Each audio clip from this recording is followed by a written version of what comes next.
So I'm talking with Mike Birchall up here just outside the Jurby stores, and it's more about the decision with the Connect service. I think they're calling it the ConnectVILLAGES. ConnectVILLAGES. I've already put that point to the Minister already, and the taxi drivers won't be happy about this, and obviously clearly it's competition for you, and yet again there's been an extension to this area. It's ever growing. Your thoughts? Well, my thoughts are it's not the fact that it's competition, it's the fact that it's unfair competition. I mean, what Bus Vannin is endeavouring to do with these Connect services, the ConnectVILLAGES and the ConnectPort services, is run a door-to-door taxi service. Now, I believe that buses and taxis both have their places and are both needed in society, but they're a subsidised government body muscling in, if you like, on the taxi trade. If we look at the north of the island now, what we have is complaints at the weekends that there's not enough taxis operating in the north of the island. If they don't get any work during the week because Bus Vannin does a door-to-door service and manages to get people that are using taxis to use them instead, then they won't be able to survive, and there'll be even less of a taxi service up the north of the island. So what we could actually end up with is no regular bus service, no scheduled bus service, just a dialer ride, and no taxi service as well. I mean, this will start though with night services, isn't it? Night owl services anyway. I mean, it must have been hitting your trade for some time. Well, the night owl service, I mean, I feel, like I said, people should have a choice whether they use a bus or use a taxi, and if people want to jump on a night owl bus and go home on that, then that's their choice if it's convenient for them. In some cases with the night owls, if there's 4 people going from Peel back to Douglas and get dropped off at the bus station, they've got to pay a taxi fare from the bus station back up to Williston or wherever anyway, so they're free to make that choice. And a bus service should be a bus service, and a taxi service should be a taxi service. Well, just remember from the interview, you say it's not a point. It's point to point in the sense you get picked up, but there's other people on that bus. It's going to go round routes and that sort of thing. Do you accept that it's not quite a taxi service?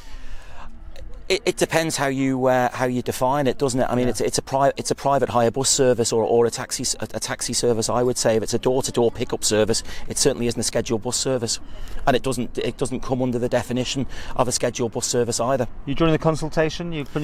I'm going to put my complaint in, or my thoughts in with the consultation. Do you think they'll listen?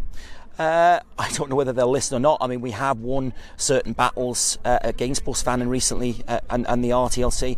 My main gripe is this came up on the table in, we've been fighting the ConnectPorts and the ConnectVILLAGES now for I suppose about 18 months. And when this first came up on the table, my colleague Barry Murphy, who lives in Kirkmichael, he actually contacted the councils up here, the commissioners up here in all the areas, and he brought this to the meeting with him. Not one of the commissioners had been informed that Bus Vannin was intending on doing away with scheduled bus service or part of the scheduled bus service and running a ConnectVILLAGES. There was no consultation whatsoever, not with the commissioners and not with the paying public.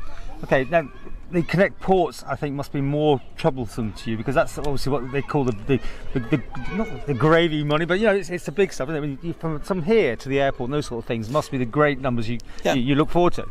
Yeah, I mean the ConnectPort service, that's the airport runs and the boat runs. At the moment, Bus Vannin has a trial licence for 12 months to operate a ConnectPort service in conjunction, supposedly, with the patient transfers that they do from the north. Although when they started, even though Mr Harmer was saying they were only filling up empty seats on patient transfer buses, they were running these minibuses just for the paying public. They have a licence to operate that from the north to the airport. They have restrictions on it on the current licence, not allowing them to pick up anywhere where there is a regular bus service to and from the airport, i.e. through Onken, Douglas Promenade, etc, etc. If that goes all islands, then the taxi trade is going to be hit really badly. Have you seen it in that take-home pay already? Has it affected you? Well, put it this way, I haven't had any inquiries from the north of the island about airport transfers since this ConnectPort started. I've had a few regular clients who have been using me for a few years up the north carry on using me, but there's been no new inquiries about transfers. Do you think it will put you out of business or deter other people from going into the business? Whether it puts me out of business is a good question, but it will certainly hit my takings, and takings have been hit already with different things that the RTLC have allowed over the past years as well. So it's just another nail in our coffin.